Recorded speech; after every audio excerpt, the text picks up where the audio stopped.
ఈ మీటింగ్ ఒక ఉద్దేశము ఒక్కరికి కాదు, ఇంకా మాట్లాడే వాళ్ళు చెప్పబోయేది కూడా మహానాడు సభను విజయవంతం చేయండి, అది మీకు తెలుసు, అదే మేము చెప్తాం మీకు.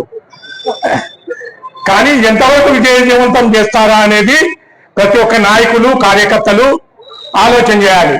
విజయవంతం చేయడానికి అందరూ రెడీగానే ఉంటారు, అది కూడా ఆలోచన చేసుకోవాలి. ఎంత ఇది పెడితే అంతమంది వస్తారు, అది లేకుంటే అట్నే ఉంటుంది. కాబట్టి దాన్ని కూడా ఆలోచన చేసుకోవాలి. కరెక్టా కదా? కాంట్రవర్సీ ఏం కాదు, ఉన్న విషయం చెప్తున్నా.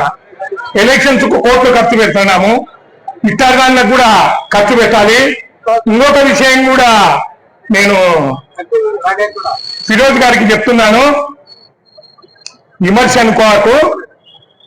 సంవత్సరం తర్వాత మళ్ళీ నేను ఇది ఆఫీస్కి వచ్చిన, ఎలక్షన్స్ వచ్చి ఇప్పుడే వచ్చింది.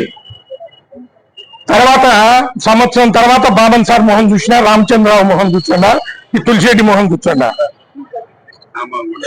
నీ మోహన్ కూడా, అందరి మోహన్ సంవత్సరం తర్వాత కూర్చోండా. అది కరెక్టా కాదా అనేది కూడా ఆలోచన చేయండి.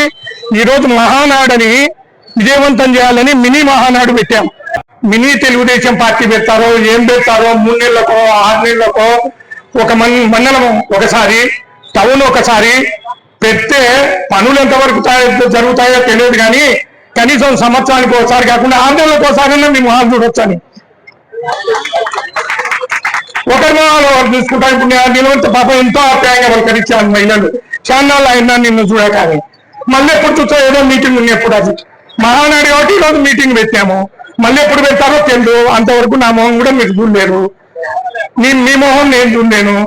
ఏదైతేనేమి ఇది విమర్శ అనుకోకుండా మహానాడును మాత్రం 100%, ఎందుకంటే 160 సీట్లు పైచిలకు ఎమ్మెల్యేలు సాధించాము, భారీ ఎత్తున జరుగుతుంది.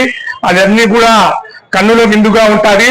ప్రతి ఒక్కరూ ఆ కార్యక్రమాన్ని జయవంతం చేయాలని చెప్పి కోరుకుంటూ ఈ అవకాశం ఇచ్చినందుకు ధన్యవాదాలు తెలియజేసుకుంటూ సెలవు.